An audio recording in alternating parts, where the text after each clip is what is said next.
ошол сыяктуу нерселер менен дарылаганга аракет кылышкан, бирок натыйжа болгон эмес. Ошонун негизинен адамдар өлгөн жана бул тарыхтагы дагы көп өлкөлөрдүн алсыздыгын алып келип, тарыхты башка бир нукка бурган десек болот. Ал эми негизи бул чума оорусунун белгилери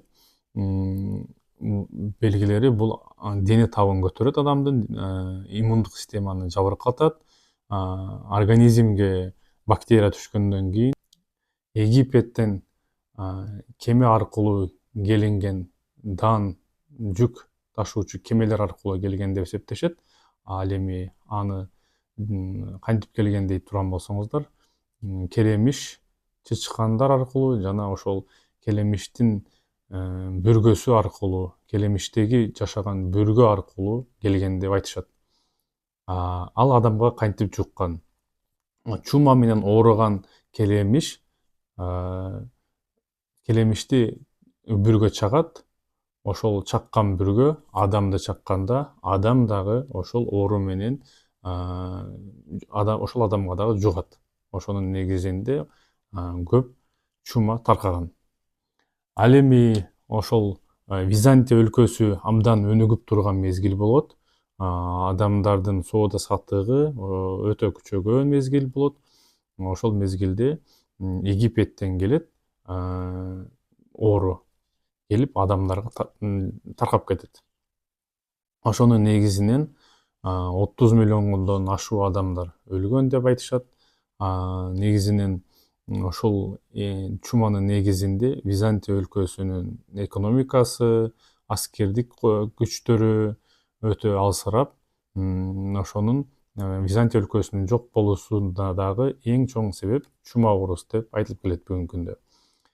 Ал эми андан кийинки эпидемия бул 14-кылымда пайда болгон. 1447-жылы 51-жылдарга чейин эң чоң эпидемия бул Европада болот. Бул учурда дагы Европадагы калктын санынын 30-60%ке чейин адамдар ушул оорудан каза табышкан. Ал эми андагы оору Орто Азия, Борбордук Азиядан келген деп эсептешет. Байыркы жибек жолунан келген деп айтышат. Ошол ал эле учурда деле ошол келемиш аркылуу, бүргөлөр аркылуу келинген деп айтылат.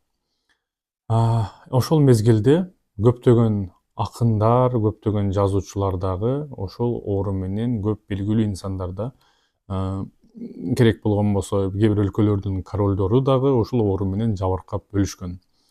Эмне үчүн аны токтотуп дарылап калыша алган эмес? Себеби дегенде адамдарда мына медицина жааты анчайын өнүккөн эмес болчу. Ошонун негизинен бактерия эмне, вирус эмне, ошол боюнча түшүнүк жок болгондугу үчүн адамдар аны дарылоо жолу, дарылоо методу такыр эле башкача болгон. Ошонун негизинде адамдарды дарылай алган эмес. Эмне менен дарылашкан? Чөптөр менен, жыттуу чөптөр менен, кан чыгарышкан деп айтышат.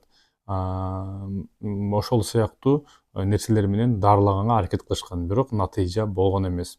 Ошонун негизинен адамдар өлгөн жана бул тарыхтагы дагы көп өлкөлөрдүн алсыздыгын алып келип, тарыхты башка бир нукка бурган десек болот. Ал эми негизи бул чума оорусунун белгилери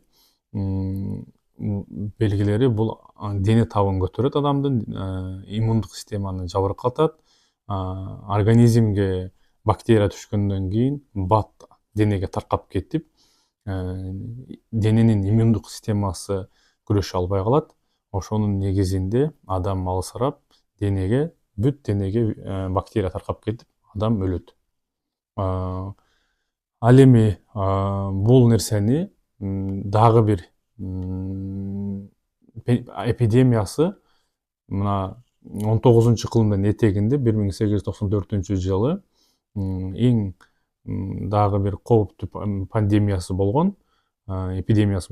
бул учурда адамдардын медицинага болгон көз карашы уже адамдардын медицинага болгон көз карашы башка тарапка өзгөрүп, медицинаны изилдешип, ошол эмнеден келип чыкканын ордуна микробиологияны изилдешип, ошол бактерияны табышып, ошол бактерияга каршы антибиотиктерди иштеп чыгып, анан дарылашкан. Ошонун негизинен жакшы натыйжа болуп, адамды бул ооруну токтотуп калышкан. Негизинен бул ооруну адамдарга ошол медицинаны изилдеш керектигин жана илимге, билимге басым жасоо керектигин түшүндүрүп койгон да.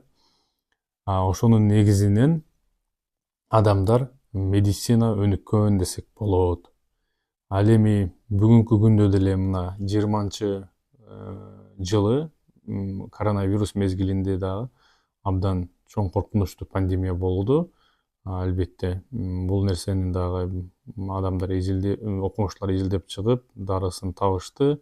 Ошол эле учурда көп эле адамдар өлүп кетти. Бул мына бүгүнкү күндүн өзүндө канча коркунучтуу болду десек болот. Биз дагы мисалы достор менен жолуга албай, үйдөн чыкпай калган учурубуз болду. 1 жылга чейин ошондой бири бирибизден коркуп жашап калдык да. Ал эми ушундай заман өнүккөн мезгилде. Ал эми ошол 6-кылымда, 14-кылымдагы адамдардын абалын элестетсеңиз, ал учурда адамдарда андай эч кандай медициналык билимдер, тажрыйбалар өтө начар болгон. Ошондон адамдар өтө көп кырылып өлүп калган.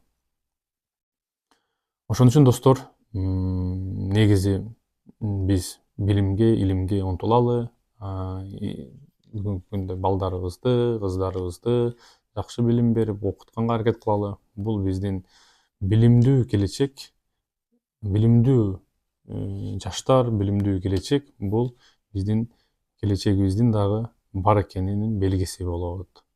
Рахмат достор.